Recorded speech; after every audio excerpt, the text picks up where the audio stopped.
Thierry demande également, pourrais-je trouver le vaccin anti-Covid chez mon pharmacien? Et ça, on va pouvoir le demander à notre invité Gilles Bonnefond, qui est président de l'Union syndicale des pharmaciens d'officine. Gilles Bonnefond, qu'est-ce qu'on peut répondre à Thierry qui demande cela? Bonjour d'abord. Il va falloir être patient, parce qu'on voit bien qu'au mois de janvier, bon là c'est un peu la course au pays qui vaccine le plus vite, dont l'Angleterre a quelques jours d'avance, mais on sait qu'au mois de janvier, les vaccins ne seront pas disponibles pour la population, ils seront disponibles uniquement pour les personnes âgées en maison de retraite et le personnel qui est fragile et qui travaille dans ces maisons de retraite. Donc tout le mois de janvier et février, ces vaccins ne seront pas accessibles à la population. Et après, on voit bien qu'il y a 5 ou 6 phases de mise à disposition avec des vaccins qui vont arriver, qui ne sont pas tous d'ailleurs de même nature, puisque certains sont des vaccins ARN, d'autres sont des vaccins classiques, d'autres se conservent au grand froid, d'autres se conservent dans un frigo normal. Donc il va falloir être patient. Alors c'est sûr que c'est la communication importante parce que les vaccins vont être autorisés à être disponibles pour les populations fragiles maintenant au mois de janvier. Mais il va falloir attendre un petit peu et c'est pas très grave hein, parce que d'abord on n'a pas assez de vaccins pour vacciner tout le monde dès le départ. On n'a qu'un laboratoire qui a démarré et qui va être accessible. Les autres ça va être plutôt février-mars. Donc un petit peu de patience, ne vous précipitez pas dans les pharmacies. Et d'ailleurs il va falloir qu'on débatte avec le ministère. On a une réunion cet après-midi à 14h30 avec Olivier Véran et tous les professionnels de santé de ville et d'hôpital pour commencer à préparer la stratégie au-delà du mois de janvier, pour les autres populations, parce que là, on va commencer à partir du mois de février, fin février, début mars, à vacciner certaines personnes qui sont en ville et qui ne sont pas en établissement. D'accord. Alors Samira nous demande une question plus technique justement. Les pharmaciens, quand vous les recevrez et que vous devrez les dispatcher justement, notamment vers les EHPAD, est-ce que vous êtes équipés pour conserver le vaccin à moins 80 degrés? Parce que ça, c'est quand même... Bien sûr, non, on n'est pas équipé, mais ce vaccin va être mis à disposition dans les frigos classiques.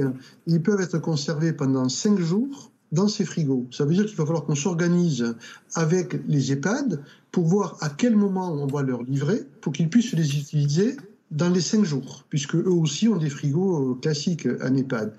Et l'autre difficulté qu'il va y avoir, c'est que ces vaccins sont des vaccins multidoses. C'est-à-dire quand on ouvre un flacon et qu'on reconstitue le vaccin pour pouvoir l'injecter, ce flacon est destiné à 5 personnes. Donc, et là, ça se conserve même pas une demi-journée. Donc non seulement il faut vacciner toutes les personnes qui sont volontaires pour se faire vacciner en EHPAD dans les 5 jours, une fois qu'on a livré les vaccins, et en plus, il faut vacciner dans la même demi-journée les personnes pour ne pas gaspiller, 5 personnes pour ne pas gaspiller. Donc c'est une drôle d'organisation justement, et c'est vrai que le Premier ministre hier soir a parlé surtout des médecins, voilà, les médecins de ville, et Jean-Michel nous demande, les médecins vont devoir faire la consultation, la vaccination, le rappel, est-ce qu'ils vont pouvoir tout faire? Est-ce qu'ils vont pas être un peu débordés? Vous n'allez pas être mis à contribution? C'est vrai que le Premier ministre n'a pas parlé de vous. Alors c'est un peu curieux parce que c'est vrai que les médecins sont déjà débordés. Qu'il y ait des consultations pour permettre à la population d'être interrogée, d'avoir son accord pour être vaccinée, etc. Mais si on passe systématiquement parce que les injections, c'est 2 injections, hein. C'est une injection et une 21 jours après.